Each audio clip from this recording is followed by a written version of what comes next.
নমস্কার বন্ধুরা, আমার চ্যানেলে আপনাদের সবাইকে স্বাগত। আজ আমি আরেকটি নতুন রেসিপি নিয়ে এসে গেছি। রেসিপিটি হচ্ছে খাস্তা মুখরোচক নিমকি।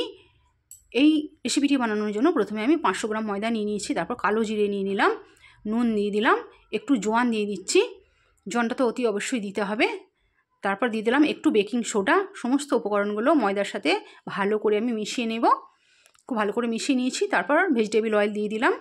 ভেজিটেবিল অয়েলটা ময়নের জন্য দিতে হবে, এত সুন্দরভাবে এমনভাবে দিতে হবে যেন খুব সুন্দরভাবে ময়ন দেওয়া হয়। এই যে হাতে মুঠোয় করে আমি দেখিয়ে দিলাম, ঠিক এইভাবে ময়নটা দিতে হবে। হাতের মুঠোয় এসে যাচ্ছে ময়দাটা আমার। তারপর অল্প অল্প করে জল দিয়ে এটা একটা ডো আকারে তৈরি করে নিতে হবে। ময়দাতে খুব বেশি জল লাগে না, অল্প জলেতেই মাখা হয়ে যায়, তাই অল্প অল্প করে জল দিতে হবে। একবারে বেশি জল দেওয়া যাবে না, অল্প অল্প করে জল দিয়ে আমি ডো একটা বানিয়ে নিয়েছি। তারপর এটা একটা ভিজে কাপড় দিয়ে চাপা দিয়ে রাখতে হবে। তবে মনে রাখতে হবে ডোটা এমনভাবে বানাতে হবে যে ডোটা যেন একটু শক্ত থাকে, খুব নরম যেন না হয়। তারপর একটা বাটিতে আমি একটু ভেজিটেবিল অয়েল নিয়েছি, কর্নফ্লাওয়ার নিয়ে নিলাম, নিয়ে এটা ভালো করে গুলে নিলাম, ওটা আমার লাগবে। তারপর 20 মিনিট পর ঢাকাটা আমি খুলছি, কাপড়টা খুললাম, খুলে দেখলাম কতটা নরম হয়েছে। খুব বেশি নরম হবে না, কেননা এটা শক্ত করে মাখা। নিমকি বানাতে গেলে কিন্তু এই ডোটা একটু শক্ত করেই মাখতে হবে। তারপর একটা চাকতি নিয়ে নিয়েছি, চাকতির ওপরে কিছুটা ময়দা ছড়িয়ে দিলাম, দিয়ে ডোটা একটু খুব ভালো করে আরেকবার মেখে নিলাম। তারপর এটা থেকে আমি 3টে বল কেটে নিচ্ছি, গোল গোল করে 3টে আমি এখন বল কেটে নিচ্ছি। বাকি অংশটা আমি এখন রেখে দেব। দুটো হাতে তালুতে দিয়ে এটা গোল করে নিলাম প্রথমে। তারপর রুটির আকারে একটা একটা করে আমি বেলে নেব, গোল গোল করে। রুটি যেভাবে বেলে ঠিক সেইভাবে আমি গোল গোল করে এটা বেলে নেব। তবে এটা খুব বেশি পাতলাও হবে না, খুব বেশি মোটাও হবে না,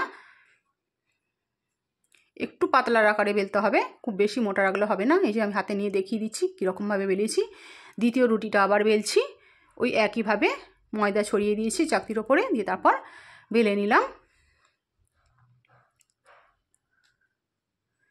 তারপর তৃতীয় রুটিটা বেলছি, ওই একইভাবে 3টে রুটি আমার ভালো করে বেলা হয়ে গেছে। তার প্রথম সব থেকে যেটা তলায় আছে সেইটা একটু বড় করে বেলেছি। তারপর যে তেলের মধ্যে কর্নফ্লাওয়ার মাখিয়ে রেখেছিলাম সেইটা ওপরে মিশ্রণটা আমি ভালো করে হাতে করে করে চাড়িয়ে চাড়িয়ে দিলাম। তারপর দেওয়ার পর ওর উপরে দ্বিতীয় রুটিটা আবার দিলাম। দ্বিতীয় রুটির উপরে আবার ওই তেল আর কর্নফ্লাওয়ারের যে মিশ্রণটা করে রেখেছিলাম সেটা খুব ভালো করে গোটা রুটিটাতে আমি মাখিয়ে নিলাম। গোটা রুটিটাতে খুব ভালো করে মাখিয়ে নিতে হবে। তারপর 3 নম্বর রুটিটা দিয়ে দিলাম। 3 নম্বর রুটিটা সবথেকে ছোটো করেছি। এরপর রোলিং করে করে এটা গুটিয়ে নিতে হবে। রোল করে করে খুব সুন্দর করে আস্তে আস্তে করে গুটিয়ে নিলাম। নেওয়ার পর পাশের যে ধারের দুটো যে ছিল অংশ সেটা কেটে বাদ দিয়ে দিলাম। এবার ছুরি দিয়ে আস্তে আস্তে করে পিস পিস করে আমি একটা একটা করে ছোটো ছোটো করে কেটে নিচ্ছি। আমি তুলে দেখাচ্ছি কীরকম লেয়ার পড়েছে, কতটা। হাতে করে চেপটে দিলাম প্রথমে, দেওয়ার পর এবার আস্তে আস্তে করে বেলে নেব। এটা আমি একটু পাতলা করেই বেলতে হবে, যেহেতু নিমকি হবে, নিমকি একটু পাতলা করেই বেলতে হবে। বেলে নিলাম, তারপর ওপরে একটু সামান্য ময়দা ছড়িয়ে দিলাম ওপরে। তারপর ফোল্ড করে নিলাম এভাবে 3 ভাঁজে এরকম ভাঁজ করে নিলাম। ফোল্ড করে নিয়ে চেপটে দিলাম 4-5টা চারিদিক দিয়ে হাতে করে। তারপর আরেকটা আমি দেখাচ্ছি, এই যে গোল করে নিলাম, প্রথমে বেলে নিলাম গোল করে লুচির মতো। তারপর ওর ওপরে একটু ময়দা ছড়িয়ে দিতে হবে, খুব সামান্য একটু ময়দা ছড়িয়ে দিলাম। দেওয়ার পর একটা ভাঁজ করে নিলাম প্রথমে, তারপর আর একবার ভাঁজ করলাম। করার পর হাত দিয়ে চেপে চেপে 4-5টা মুড়ে দিলাম।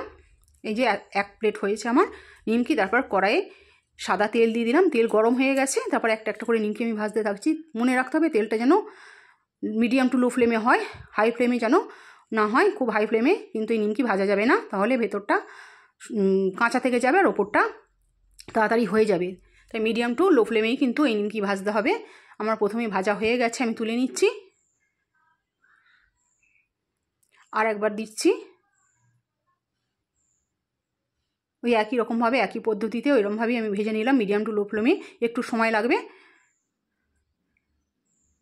তাড়াহুড়ো করলে কিন্তু হবে না, হাই ফ্লেমে মোটেও ভাজা যাবে না। এই জন্য সমস্ত নিমকি আমার ভাজা হয়ে গেছে। আমি দেখাচ্ছি হাতে করে তুলে কতটা সুন্দর শব্দ হচ্ছে, একটা খুব মুচমুচে হয়েছে।